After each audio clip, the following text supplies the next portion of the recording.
Guys, আমরা previous ভিডিওটিতে form ট্যাগের ভিতর ব্যবহার করা হয় এমন কিছু ইনপুট ট্যাগ সম্পর্কে আলোচনা করেছিলাম। আজকের এই ভিডিওতে আরও কিছু ট্যাগ সম্পর্কে আলোচনা করব যা ফর্ম ট্যাগের ভিতরে ইউজ করা হয় ইউজারের ডাটাকে ইনপুট হিসাবে নেওয়ার জন্য।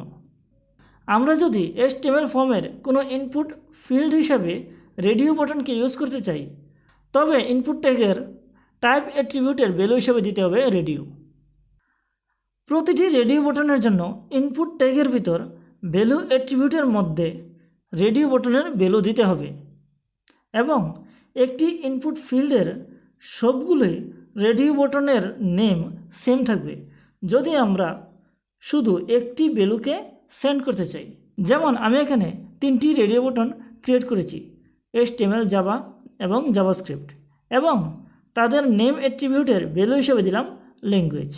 তাহলে আমরা দেখতে পারবো যে আমরা যে কোনো একটি বাটনকেই সিলেক্ট করতে পারছি, কারণ যেহেতু সবগুলি রেডিও বাটনের নেম একই। আমরা যদি বেশি ওয়ার্ডের কোনো মেসেজকে ইনপুট হিসাবে নিতে চাই, তবে টেক্সট এরিয়া নামক একটি ইনপুট ফিল্ড আমরা ইউজ করতে পারি। আমরা চাইলে এই ফিল্ডটির হাইট এবং ওয়েট আমাদের ইচ্ছে মতো দিতে পারি।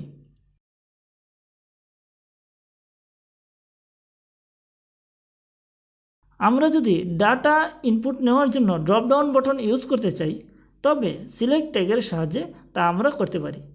এক্ষেত্রে ড্রপডাউন বাটনের যে অপশনগুলো থাকবে সেগুলোর জন্য আমাদের অপশন ট্যাগ নিতে হবে এবং অপশন ট্যাগের ভিতর ভ্যালু অ্যাট্রিবিউটের মধ্যে অপশন এর ভ্যালু দিতে হবে। যেমন আমি এখানে সিলেক্ট ট্যাগের ভিতর টোটাল 4টি অপশন ট্যাগ নিলাম এবং অপশন ট্যাগের ভিতর ভ্যালু অ্যাট্রিবিউটের মধ্যে ওই অপশনগুলোর ভ্যালু দিয়ে দিলাম।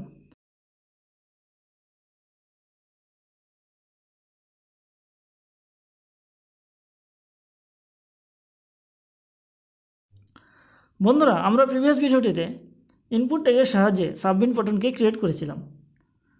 আমরা চাইলে এই সাবমিট বাটনটি বটন ট্যাগের সাহায্যেও ক্রিয়েট করতে পারি। তার জন্য বটন এর টাইপ অ্যাট্রিবিউটের ভ্যালু হিসাবে দিতে হবে সাবমিট, কারণ আমরা এখানে যেই বটন ট্যাগটি ক্রিয়েট করছি সেটি সাবমিটের জন্য ইউজ করব।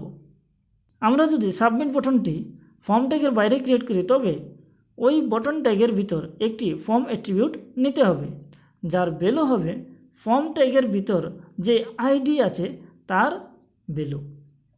যেমন আমি ফর্ম ট্যাগের মধ্যে আইডি নিয়ে তার ভ্যালু দিয়ে দিলাম form1 এবং এই ভ্যালুটি বটন এর ফর্ম অ্যাট্রিবিউটের মধ্যে বসিয়ে দিলাম।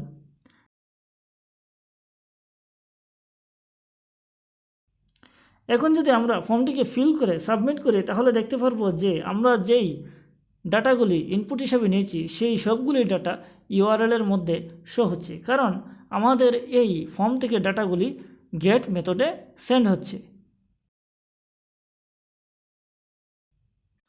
তো বন্ধুরা, আজকের এই ভিডিওতে এতটুকুই। আশা করি আমার এই ভিডিওটি আপনাদের ভালো লেগেছে। ধন্যবাদ সবাইকে।